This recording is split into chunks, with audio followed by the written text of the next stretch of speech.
अजित पवार गटाचे शिंदखेड राजाचे आमदार राजेंद्र शिंगणे हे आता शरद पवारांच्या गळाला लागलेत का असा प्रश्न उपस्थित होतोय। कारण वर्ध्यातील एका कार्यक्रमात राजेंद्र शिंगणेंनी एक मोठा गौप्यस्फोट केलाय।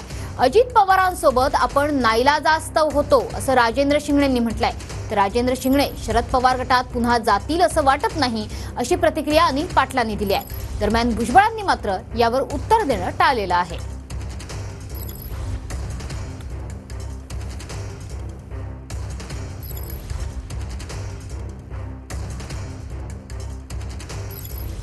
जवळपास 30 वर्ष झाली मी त्यांच्या नेतृत्वाखाली काम करतो आणि माझ्या जडणघडणीमध्ये राजकीय जडणघडणीमध्ये मी मान्यच करतो की आदरणीय पवार साहेबांचा त्याच्यामध्ये फार मोठा वाटा आहे आणि हा आयुष्यभर त्या बाबतीमध्ये मी निश्चितपणे ऋणीच राहणार आहे।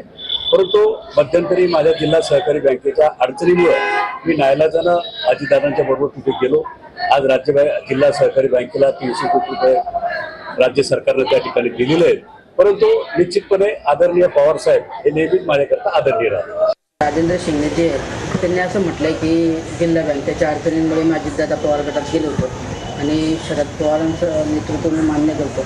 माझ्या राजकीय जडणघडणीमध्ये शरद पवारांचाच मोठा वाटा आहे, त्याच्यामुळे त्यांनी आज शरद पवार गटात पुन्हा जाण्याचे संकेत दिले। मी त्यांचं म्हणणंही ऐकलेलं नाही आणि ते जातील असं मला वाटत पण नाही। साहेब, आमदार राजेंद्र शिंगणे म्हणताय की मी धन्यवाद अजित पवारांसोबत गेलो। धन्यवाद साहेब, आमदार राजेंद्र शिंगणे म्हणताय की मी धन्यवाद अजित पवारांसोबत गेलो।